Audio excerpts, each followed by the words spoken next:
प्रिया, जो एक बड़े उद्योगपति विक्रम की पत्नी थी, उसको अचानक एक चालाक लड़की निशा का उकसाने वाला मैसेज मिला। मैसेज पढ़ते ही प्रिया ने गुस्से में विक्रम से कहा, स्पीकर ऑन करो, मुझे सब सुनना है। असल में बस एक दिन पहले ही प्रिया अपने पति की कंपनी पहुंची थी और वहाँ उसने विक्रम और उसकी नई सेक्रेटरी निशा को कुछ ज्यादा ही करीब होते देखा। सबसे बड़ा झटका तब लगा जब प्रिया ने गौर किया कि निशा का चेहरा हूबहू विक्रम की पुरानी मोहब्बत संजना से मिलता है, जो सालों पहले एक हादसे में विक्रम को बचाते बचाते अपनी जान गंवा चुकी थी। यही वजह थी कि विक्रम निशा पर जरूरत से ज्यादा ध्यान देने लगा। उसने तो उसे 1 करोड़ की कीमती नेकलेस भी गिफ्ट कर दी थी। जब प्रिया ने इस बारे में सवाल किया तो विक्रम ने कहा, ये तो बस उसकी मेहनत का इनाम है। अगर तुम्हें पसंद है तो मैं तुम्हारे लिए भी वैसा ही नेकलेस खरीद दूंगा। लेकिन निशा ने उस नेकलेस को सबके सामने दिखा दिखाकर प्रिया को चिढ़ाने की कोशिश की। ये बात प्रिया को बिल्कुल बर्दाश्त नहीं हुई। उसने तुरंत कहा कि निशा वही नेकलेस उतार कर उसे दे। विक्रम ने भी इशारे से हामी भर दी तो निशा मजबूरी में नेकलेस उतार कर प्रिया को दी। प्रिया ने बिना पलक झपकाए वो नेकलेस सीधा डस्टबिन में फेंक दिया और वहीं से निशा को ऑफिस से निकाल दिया। इसके बाद प्रिया ने विक्रम से कहा, अगर तुम्हें अपनी सेक्रेटरी पर 1 करोड़ खर्च करने में दिक्कत नहीं हुई तो मुझे अभी इसी वक्त मेरे अकाउंट में 20 करोड़ ट्रांसफर करो और रिमार्क लिखना, स्वेच्छा से पत्नी को भेंट। विक्रम ने इस डिमांड को मजाक में लिया, लेकिन तभी प्रिया ने गुस्से में 5 करोड़ का एंटी वॉस तोड़ दिया और काउंट डाउन शुरू कर दिया। उसने साफ कह दिया कि अगला नंबर उस 20 करोड़ की पेंटिंग का होगा। ये सुनकर विक्रम घबरा गया और तुरंत प्रिया को 20 करोड़ ट्रांसफर कर दी। पैसा मिलते ही प्रिया का लहजा नरम हो गया। उसने कहा, मुझे बस वफादारी चाहिए, मेरी आंखों में रेत की तरह किसी और औरत की जगह नहीं। विक्रम ने भी कसम खाई कि उसकी जिंदगी में प्रिया ही सब कुछ है और निशा बस एक कर्मचारी है। अगले दिन जब प्रिया विक्रम के साथ एक बिजनेस पार्टी में जाने की तैयारी कर रही थी, उसने देखा कि उसकी कार की फ्रंट सीट पर पहले से निशा बैठी हुई है। प्रिया ने तुरंत कार रुकवाई और निशा से कहा, ये मेरी जगह है, पीछे बैठो। निशा मासूम बनने की कोशिश करते हुए बोली, मैडम, मैंने खुद ही विक्रम सर से कहा था कि मुझे बस एक बड़ी पार्टी का अनुभव चाहिए, मैं आपको परेशान नहीं करूंगी। लेकिन प्रिया को उसकी ये हरकत बिल्कुल अच्छी नहीं लगी। मजबूरी में निशा पीछे की सीट पर चली गई और जब प्रिया खुद कार में बैठी तो उसने पाया कि उसकी सीट का एडजस्टमेंट बदला हुआ है। ये देख उसका मूड और बिगड़ गया। उसने विक्रम से कहा, तुम अकेले जाओ पार्टी में, मैं नहीं आ रही। प्रिया ने वही कार से निशा को भी उतार दिया और कहा कि वो टैक्सी करके वापस ऑफिस जाए। शाम को प्रिया को अपने खास जासूसों से खबर मिली कि विक्रम फिर भी निशा को पार्टी में ले गया था और निशा सोशल मीडिया पर वही नेकलेस पहनकर तस्वीरें डाल रही थी जिसे प्रिया ने खुद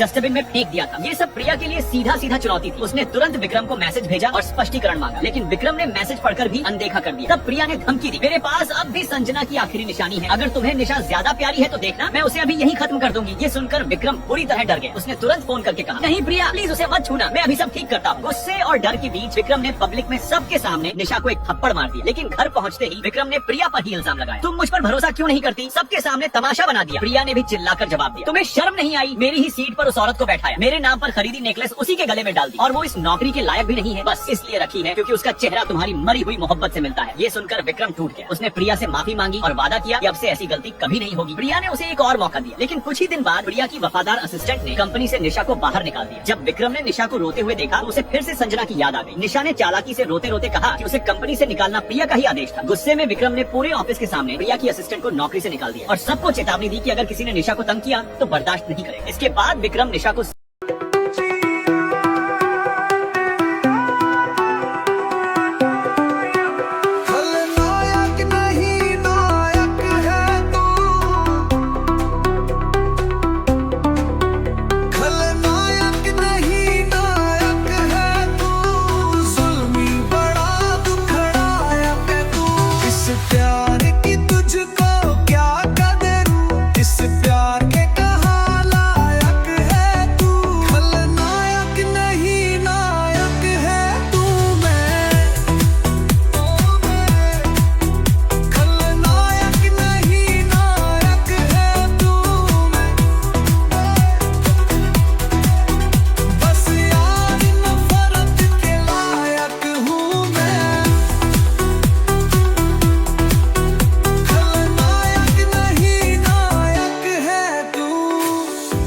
तबीयत तो रंगी है पर तू मोहब्बत की तौहीन है। कुछ भी नहीं याद इसके सिवा, ना मैं किसी का ना कोई मेरा।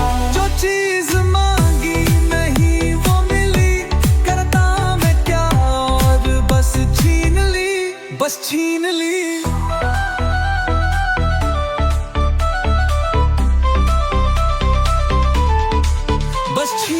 मैं भी शराफत से जीता मगर मुझको शरीफों से लगाता था डर। सबको पता था मैं कमजोर हूँ, मैं इस साली आज कुछ और हूँ, कुछ और हूँ, कुछ और हूँ। खलनायक नहीं नायक है तू, मैं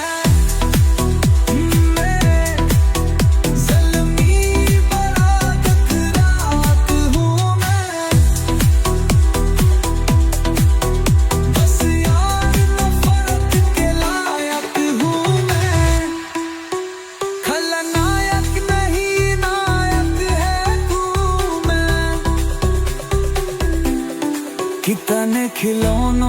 खेला है तू, अफसोस फिर भी अकेला है तू। बचपन में लिखी कहानी मेरी कैसे पालती जवानी मेरी, सारा समंदर मेरे पास है, एक बूंद पानी मेरी प्यास है, मेरी प्यास है, मेरी प्यास है। देखा था मान ने कभी प्यार से, अब मिट